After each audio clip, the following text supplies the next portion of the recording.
Halo, Assalamualaikum warahmatullahi wabarakatuh. Baiklah anak-anak, kali ini kita akan belajar tentang pendidikan Pancasila dan kewarganegaraan. Materinya masih di bab 1, yaitu proses perumusan dan penetapan Pancasila sebagai dasar negara. Kalau kemarin kita membahas tentang BPUPKI, yaitu proses perumusannya itu maksudnya proses pembuatannya. Nah, kalau sekarang kita akan membahas tentang proses penetapannya. Maksudnya ialah proses pengesahannya Pancasila itu sendiri sebagai dasar negara. Kita lanjut saja ke materi yang selanjutnya, yaitu pada poin C tentang sejarah penetapan Pancasila sebagai dasar negara. Pada materi ini kita akan bahas tentang PPKI. Kalau kemarin kita kan sudah membahas tentang BPUPKI. Nah, karena BPUPKI sudah dibubarkan, alasan dibubarkan karena sudah dianggap selesai menjalankan tugasnya. Selanjutnya para anggota BPUPKI ini membuat panitia lagi, yaitu Panitia Persiapan Kemerdekaan Indonesia yang dinamakan PPKI. Langsung saja kita bahas ya. Oke anak-anak, langsung saja kita ke poin C, yaitu penetapan Pancasila sebagai dasar negara. Ketika itu tahun 1945, bangsa Indonesia masih dijajah oleh bangsa Jepang, di mana bangsa Jepang ketika itu melawan sekutu, kondisinya sangat lemah, hampir kalah, sehingga membutuhkan bantuan bangsa Indonesia untuk melawan sekutu dengan membuat janji, yaitu membentuk BPUPKI dan PPKI. Nah, setelah BPUPKI selesai dan dibubarkan, sebagai gantinya bangsa Jepang mengumumkan untuk membentuk PPKI atau Panitia Persiapan Kemerdekaan Indonesia pada tanggal 7 Agustus 1945. Nah, pada saat itu setelah diumumkan pembentukan PPKI, tanggal 8 Agustusnya para tokoh pendiri negara, yaitu terdiri dari Insinyur Soekarno, Muhammad Hatta, dan Dr. Rajiman Widyodiningrat, berangkat menemui orang Jepang di Saigon yang bernama Jenderal Besar Terauchi Saiko di Saigon. Nah, dalam pertemuan tersebut akhirnya Insinyur Soekarno diangkat menjadi ketua PPKI dan Muhammad Hatta sebagai wakilnya. Untuk anggotanya itu sendiri, PPKI anggotanya ada 21 orang yang kemudian ditambah menjadi 27 orang. Nah, semua anggota PPKI ini adalah orang Indonesia. Jadi sama sekali tidak ada bangsa Jepangnya. Cuman yang mengumumkan atau yang mengizinkan untuk membuat panitia ini adalah orang Jepang, tapi sama sekali tidak ada anggota orang Jepangnya. Tapi kalau yang BPUPKI kemarin masih ada anggotanya orang Jepang, wakilnya ada 2. Waktu BPUPKI yang sudah ibu jelaskan di materi sebelumnya itu kan wakilnya ada 2, yaitu dari orang Indonesia dan dari orang Jepang. Tapi kalau PPKI ini benar-benar murni asli orang Indonesia semua. Nah, ketika itu karena PPKI ini dibentuk dengan tujuan untuk mempersiapkan kemerdekaan Indonesia.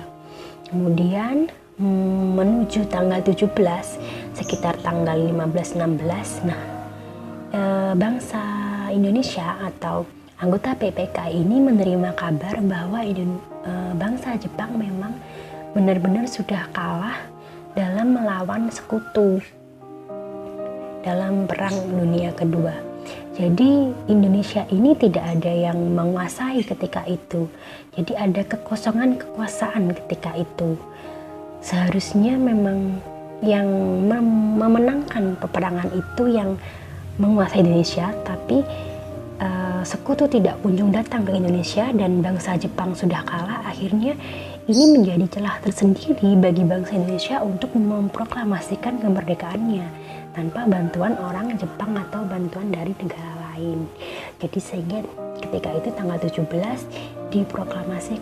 diproklamasikanlah kemerdekaan Indonesia. Dan kemudian setelah proklamasi itu pada tanggal 18 PPKI ini baru mengadakan sidang yang pertama. Nah, sekarang kita bahas dulu alasan kenapa PPKI itu dibentuk. Ini alasannya bisa kalian baca sendiri, yaitu kuatnya tekad bangsa Indonesia untuk merdeka. Yang kedua, adanya keinginan untuk merdeka tanpa campur tangan dari bangsa lain, tanpa campur tangan dari orang Jepang. Kemudian keinginan untuk merancang dan mengesahkan konsep dasar negara dan konstitusi negara, maksudnya hukum negara. Kemudian keinginan untuk menyatakan kepada dunia internasional bahwa ternyata Indonesia itu sudah merdeka loh, Indonesia itu sudah sejajar dengan bangsa lain gitu. Ini ada sidang PPKI, ada 3 sidang setelah merdeka. Sidang yang pertama tanggal 18 Agustus 1945, sidang kedua tanggal 19, bulannya masih Agustus juga. Kemudian sidang yang ketiga tanggal 24 Agustus tahun 1945. Kita bahas yang sidang pertama dulu. Itu setelah Jepang menyerah kepada pihak sekutu tanggal 14 Agustus 1945. Kesempatan tersebut digunakan sebaik-baiknya oleh para pejuang untuk segera menyatakan kemerdekaan bangsa Indonesia. Tepatnya pada hari Jumat tanggal 17 Agustus 1945, Insinyur Soekarno didampingi oleh Muhammad Hatta memproklamasikan kemerdekaan bangsa Indonesia di seluruh dunia. Keesokan harinya pada tanggal 18 Agustus 1945, PPKI melaksanakan sidang dan menghasilkan keputusan sebagai berikut. Nah, ini keputusannya. Yang pertama, mengesahkan Pancasila sebagai dasar negara. Yang ketiga, menetapkan Insinyur Soekarno sebagai presiden dan Muhammad Hatta sebagai wakil. Yang kedua, mengesahkan pembukaan dan batang tubuh Undang-Undang 1945. Maksudnya batang tubuh Undang-Undang 1945 ini maksudnya isi dari Undang-Undang Dasar 1945. Kemudian membentuk KNI. KNI itu Komite Nasional Indonesia selama MPR belum dibentuk. Jadi KNI ini ibaratnya anggota DPR ya. Anggota DPR dan MPR. Kalau sekarang namanya anggota DPR dan MPR. Kalau dulu karena belum ada, jadi dibentuklah KNI ini begitu. Sekarang kita lanjut ke sidang kedua PPKI. Sidang kedua PPKI ini menghasilkan 3 hal. Yang pertama tentang pembagian wilayah Indonesia menjadi 8 provinsi, di mana setiap provinsinya itu dipimpin oleh gubernur. Nah, 8 provinsi itu apa saja bisa kalian baca di LKS kalian masing-masing. Oke. Yang kedua, pembentukan 12 departemen yang dipimpin oleh 4 menteri negara dan 4 pejabat tinggi negara. Ini juga sudah ada di LKS, dibaca. Nah, pejabatnya ini terdiri dari ini ada 4 ya. Kusuma Atmaja yang memimpin Mahkamah Agung atau MA. Kemudian Gatot ini memimpin Kejaksaan Agung ketika itu. Kemudian Soekarjo Wiryo Pranoto itu juru bicara negara. Kemudian untuk sekretariat negara itu dipimpin oleh Prianggo Dikdo. Kemudian ada beberapa menteri yang memimpin beberapa departemen itu ada 4, Menteri Wahid Hasyim, Muhammad Amin, kemudian Raden Mas Sartono dan Otto Iskandar Dinata. Yang ketiga, pembentukan Komite Nasional Indonesia Daerah. Nah, ini kalau sekarang itu namanya DPRD ya, DPRD Dewan Perwakilan Rakyat Daerah. Tapi kalau ketika masa proklamasi dulu itu namanya Komite Nasional Indonesia Daerah atau KNID. Sementara yang DPR sekarang ini DPR, dulu itu namanya KNI. Kemudian kita ke sidang ketiga, menghasilkan pembentukan pengurus KNI. Ini menghasilkan siapa yang memimpin KNI. KNI itu DPR pada masa sekarang ya. Kemudian pembentukan PNI. PNI itu apa? Partai Nasional Indonesia. Jadi ada partainya. Kemudian pembentukan BKR. BKR itu Badan Keamanan Rakyat yang pada tanggal 5 Oktober 1945 diubah menjadi TKR, Tentara Keamanan Indonesia. BKR atau TKR ini sekarang itu namanya berubah menjadi TNI, Tentara Nasional Indonesia. Pada zaman dulu namanya BKR, kemudian berubah lagi menjadi TKR, di mana pembentukannya tanggal 22 Agustus. Nah, anggotanya dari TKR ini siapa saja, yaitu mantan anggota PETA atau Pembela Tanah Air, kemudian anggota Keibodan, Heiho, dan Seinindan ketika masa penjajahan Jepang. Selanjutnya, pembubaran PPKI tanggal 19 September 1945. Setelah PPKI menyelesaikan tugasnya pada tanggal 22 Agustus, kemudian dibubarkan secara resmi tanggal 19 September bersama dengan pelantikan anggota Komite Nasional Indonesia. Komite Nasional Indonesia ini tadi apa? DPR. Saat ini namanya DPR. Dulu namanya KNI, Komite Nasional Indonesia. Lanjut, nah kita ke semangat pendiri negara. Semangat mengandung arti, tekad, dan dorongan yang kuat untuk menggapai keinginan atau hasrat tertentu. Nah, para pendiri negara itu merupakan contoh yang baik dari orang-orang yang memiliki semangat yang kuat dalam membuat perubahan, yaitu perubahan dari negara yang terjajah menjadi negara yang merdeka. Apa sih nilai-nilai semangat yang perlu kita teladani dari para pendiri negara itu? Yaitu ada beberapa nilainya. Yang pertama tentang cinta tanah air atau biasa disebut nasionalisme. Yang kedua patriotisme, rela berkorban, pantang menyerah, musyawarah mufakat, dan toleransi. Nah, cinta tanah air atau nasionalisme, apa sih itu nasionalisme? Nasionalisme itu berasal dari dua kata, secara istilahnya ini nation yang berarti bangsa, dan ism artinya paham, yaitu paham tentang kebangsaan atau paham tentang cinta terhadap kelompok bangsa. Nah, pengertian secara keseluruhannya ya ini adalah suatu sikap politik dan sosial yang mempunyai kesetiaan mendalam terhadap kelompok bangsa ya, bukan negara. Untuk pengertian yang lain bisa kalian baca di LKS-nya ya. Maksudnya kelompok bangsa ini gini, ya, kelompok bangsa itu maksudnya suku. Ini negara Indonesia itu kan terdiri dari berbagai macam suku bangsa. Nah, jadi ini maksudnya itu cinta terhadap suku bangsa.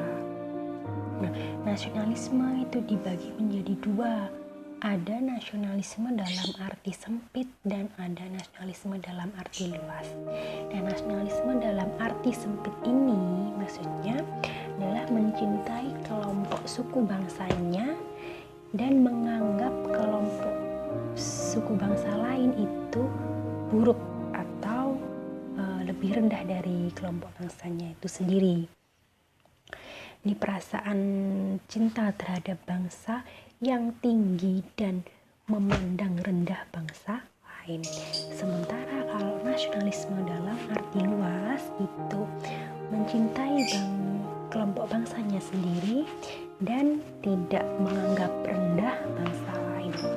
Nah, nasionalisme yang dimaksud adalah nasionalisme dalam arti luas. Jadi nasionalisme yang dimiliki oleh para pendiri negara kita itu adalah nasionalisme dalam arti luas, yaitu mencintai kelompok bangsanya sendiri dan tidak memandang rendah terhadap kelompok bangsa lain. Kemudian kita lanjut ke patriotisme. Patriotisme itu apa? Berasal dari kata patria, itu artinya tanah, kemudian ism itu paham, jadi berarti paham tentang tanah kelahiran atau paham mengenai kecintaan terhadap tanah air gitu. Untuk lebih jelasnya ada beberapa pendapat dari ahli, bisa kalian baca di LKS ya. Kemudian sikap patriot yang muncul setelah terbentuknya negara. Sikap patriotisme para pendiri negara kita itu tampak pada upaya-upaya mempertahankan kemerdekaan Indonesia dari berbagai ancaman, baik ancaman dari dalam maupun dari luar negeri. kemudian mengisi kemerdekaan Indonesia dengan melaksanakan pembangunan di berbagai bidang untuk mewujudkan tujuan negara. Itu sikap patriotismenya. Kemudian kita ke rela berkorban. Nah, nilai yang ketiga itu rela berkorban. Apa maksudnya? Rela berkorban itu sikap mencerminkan adanya kesediaan atau keikhlasan memberikan sesuatu yang dimiliki untuk orang lain meskipun diri kita itu merasakan penderitaan gitu. Jadi ikhlas mengalami penderitaan demi negara gitu.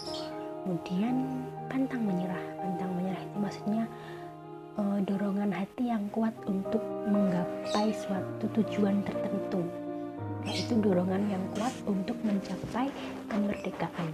Itulah sifat atau nilai yang dimiliki oleh para pendiri negara kita. Kemudian musyawarah untuk mufakat. Musyawarah ini secara etimologis atau secara bahasa itu berasal dari bahasa Arab, yaitu syawara yang artinya berunding. Jadi musyawarah itu artinya berunding. Pengertiannya adalah suatu upaya bersama dengan sikap rendah hati untuk memecahkan suatu persoalan. Jadi bermusyawarah itu untuk berbicara secara bersama untuk memecahkan suatu hal tertentu atau suatu masalah tertentu.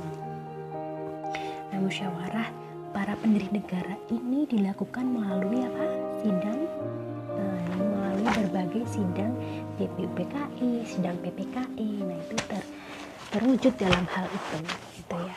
Kemudian toleransi ini berasal dari kata tolerance, artinya sabar. Jadi membiarkan sesuatu itu berlapang dada, legowo kalau bahasa Jawanya, legowo. Toleransi itu sikap menghormati dan menghargai perbedaan antar individu dan kelompok. Nah, sikap toleransi para pendiri negara ini terwujud dalam sikap para anggota BPUPKI dan PPKI yang berasal dari berbagai suku bangsa dan berbagai agama yang berbeda-beda, tetapi mereka mau bersepakat untuk merumuskan dan menetapkan dasar negara Indonesia, sehingga jadilah Pancasila itu tadi. Gitu. Jadi baiklah anak-anak, cukup sampai di sini pertemuan kita. Selanjutnya ini sudah selesai ya materinya, bab 1 sudah selesai. Kalian belajar di LKS dan persiapkan untuk ulangan hari ini. Terima kasih. Assalamualaikum warahmatullahi wabarakatuh.